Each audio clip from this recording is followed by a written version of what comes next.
सरकार से इतना कुछ अन्याय हो रहा है एक साधारण व्यक्ति को, इसकी इनको कोई सपोर्ट देने के लिए लोकायुक्त और लोकपाल संस्था का जरूरत है बोल के उस 5 साल में मैं इतना कुछ मुझे मालूम हुआ सरकार में कैसा एडमिनिस्ट्रेशन चल रहा है बोल के फुल स्कैम इसका विचार मैंने किया था और मेरा वर्दी में 3 मुख्यमंत्री का नाम मैंने दिया था। इसमें एक मुख्यमंत्री जेल जाके बाहर आ चुके हैं अभी, मगर जेल गए थे, और 2 मुख्यमंत्री के खिलाफ इंक्वायरी पेंडिंग है। 8 मंत्री लोगों के विचार में मैंने कंप्लेंट किया है और 150 से भी ज़्यादा ऑफिशियल्स के खिलाफ मैंने रिपोर्ट दिया है। ऐसा एडमिनिस्ट्रेशन था, वहाँ पे गरीब लोग को इसमें कुछ फायदा नहीं आता था, मगर अपने बजट में गरीब लोगों के लिए लाखों रुपए का व्यवस्था लिखे हुए थे बजट में, मगर वो गरीब लोगों के पास पहुंचता नहीं था। इस बैकग्राउंड में मैंने बहुत कुछ रिपोर्ट सरकार को दिया था। मेरे ख्याल में लोकपाल जैसे संस्था का जरूरत बहुत कुछ है। आजकल एडमिनिस्ट्रेशन में इतना भ्रष्टाचार है, जो पैसा गरीब लोग को मिलना है वो नहीं मिलता है, इसीलिए ऐसा संस्था का जरूर है। आप ये सोच लीजिए अगर भ्रष्टाचार कितना हाइट को गया हुआ है। 1952 में एक स्कैम बाहर आया था, जीप स्कैम करके, इसमें सरकार का 52 लाख रुपए धोखा हुआ था। बाद में हर साल हर रोज 1 ना 2 स्कैम आता था। वैसे ही 1964 में 80 में एक स्कैम आया था, वो तो बोफस, इसमें सरकार 64 करोड़ लॉस हो गया था सरकार को। बाद में 2010 में 2 स्कैम आया था, 2G स्कैम, 1,76,000 करोड़ जो पावर में थे उन्होंने ले लिए थे पैसे। वैसे कॉमनवेल्थ गेम में 70,000 करोड़ लॉस हो गए थे सरकार को। और 2012 में कोलगेट स्कैम, इसमें सरकार को 1,86,000 करोड़ का लॉस हुआ था। इस वास्ते मैं कह रहा हूँ लोकपाल का जरूरत बहुत कुछ है, मगर ऐसे लोकपाल अपॉइंट करना है जिसमें कोई कलंक नहीं है, जिसमें वो भ्रष्ट नहीं है, ऐसे आदमी को लोकपाल बनाना चाहिए। मेरे देश की धरती सोना उगले उगले मेरे देश की धरती, मेरे देश की धरती सोना उगले उगले हीरे मोती, मेरे देश की धरती।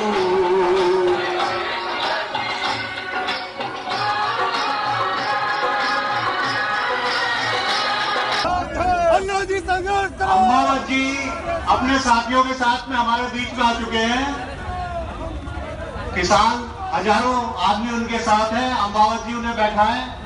आप आंदोलन में शामिल हुए हैं जी, क्या है मांगे सर? लोकपाल जो सशक्त मजबूत लोकपाल, जन लोकपाल नियुक्त हो जल्द, और भ्रष्टाचार समाप्ति के लिए लोकपाल जरूरी है। तो 2014 में रालीगंज सिद्धि में जो आखिरी जो अनशन हुआ था, उस समय उन्होंने बोला था कि हम जल्द से जल्द नियुक्त करेंगे, लेकिन उन्होंने किया नहीं। अब इस वक्त जन लोकपाल के लिए और right to recall, right to reject, भ्रष्ट निष्क्रिय लोक प्रतिनिधि को वापस बुलाने का अधिकार नोटा में होना चाहिए। और सोझम जो सिस्टम है काउंटिंग मशीन में जो होता है उसका उपयोग होना चाहिए। और अभी इस वक्त जो एमपी का जो वेतन बढ़ाया है संविधान मतलब संसद में, वो बहुत ही मतलब खेदजनक है, हम निषेध करते हैं। और ज़रूर हम जय जवान, जय किसान, जय विज्ञान, जय मजदूर, इनको जैसा पेमेंट देते हैं उस मुताबिक हर मेहनत करता है उसको पेमेंट मिलना चाहिए, ना कि बिल्कुल मतलब सीमा को क्रॉस करते हुए बिल्कुल मतलब जैसे नीरव मोदी हुआ, अंबानी, अदानी, टाटा, बिरला, ये जो लोग हैं और मल्ल्या, विजय मल्ल्या, इन लोगों ने और आजी माजी भूतपूर्व जो विधायक है, MP है, मिनिस्टर है, प्रधानमंत्री जी करके अपना घर भर दिया, अपने जो नाते गनों का घर भर दिया, अपने सगे सोयरों का घर भर दिया और अपने पार्टियों का घर भर दिया। तो हमारी मांग है कि इस देश में संविधान के जो प्रावधान है संविधान में कि पक्ष और पार्टी नहीं होनी चाहिए और उसका सिंबल तुरंत मतलब रद्द होना चाहिए। ये चुनाव आयोग ने ये इलेक्शन सिस्टम में सुधारना करना होगा और उम्मीदवार का नाम होना चाहिए और उसकी रंगीत फोटो होना चाहिए अपने वोटिंग मशीन में। तो ये हमारी मांग है और स्वामीनाथन आयोग की सिफारिश जल्दी से जल्दी लागू करे और किसानों को जो खेती माल का जो भाव है वो 1.5 गुना दुप्पट भाव होना चाहिए, 2 गुना भाव होना चाहिए।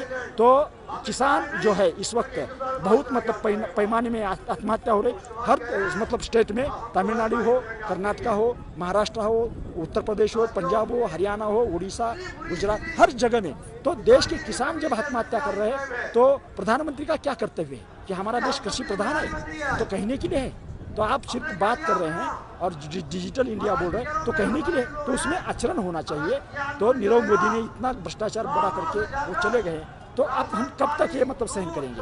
तो कांग्रेस से ये जनता ने उनको चुन के दिया बहुमत से, लेकिन ये भ्रष्टाचार समाप्त करने के लिए, भ्रष्टाचार भगाने के लिए आए थे, लेकिन ये भ्रष्टाचार बढ़ा रहे हैं और कांग्रेस से भी ज़्यादा भ्रष्टाचार इनका है। तो नरेंद्र मोदी जी को जब जनता अभी इस वक्त बहुत मतलब नाराज है जनता इस वक्त, किसान, मजदूर, गोर, गरीब सब, तो किसानों को पेंशन मिलना चाहिए। ये हमारी मांग 2005 से हम लिया हुआ है। कर्जे में पड़ेगा और उसकी मृत्यु का कारण भी कर्जा ही होगा।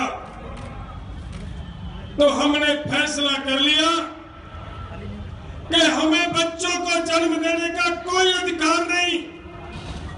कर्जा हम पर चढ़ा है, उन बच्चों का कोई दोष नहीं। अगर हमारे लिए हुए कर्ज की वजह से हमारे बच्चों को मरना पड़े तो हमारे लिए इससे बड़ी शर्म की बात नहीं और कोई।